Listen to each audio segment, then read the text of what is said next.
ভাই YouTube company কামটা করলো কি ভাই? এটা কোন কাম হইলো?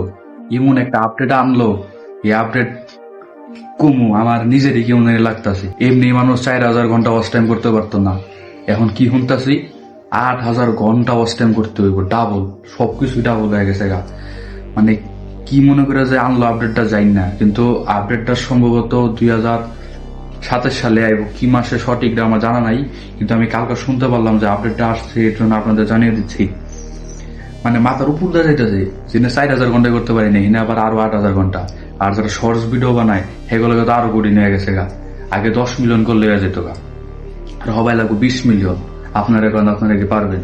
কিন্তু একদিকটা ভালো কি, সাবস্ক্রাইবারটা 1,000 রাখছে, এই জিনিসটা ভালো লাগছে।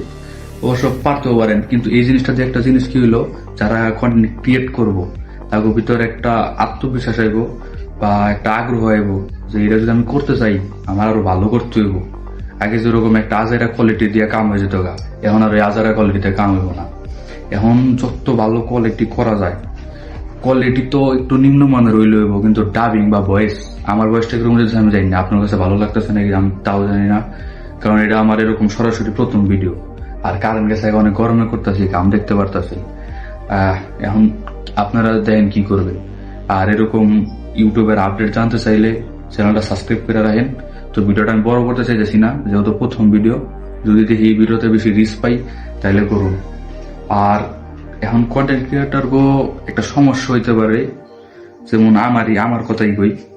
আমার একটা বড় আইডিয়া আছে, স্ক্রিনশটটা দেখেন, দেখাইতেছি। আচ্ছা, এই আইডিয়াটায় আমি 4,000 ঘন্টা না 17,000 ঘন্টা করে লেছিলাম 90 দিনের আগে, 17,000 ঘন্টা। কিন্তু আমার কাগজপাতির প্রবলেম থাকার কারণে আমি করতে পারি নাই। আর এখন এমন অবস্থা, ভিউ তো যাই না, কোনো চ্যানেলে আমার ভিউ যায় না, ডাউনফল। দেখি এই চ্যানেলে শুরু করছি, আপনারা যদি ভালোবাসা দেন টিকে থাকতে পারবো। তো আজের আগে না পারি। ভিডিওটা ভালো লাগলো লাইক কমেন্ট শেয়ার সাবস্ক্রাইব করে পাশে থাকেন। আর এরকম আপডেট জানতে চাইলে সাবস্ক্রাইব করে দিন। আল্লাহ হাফেজ।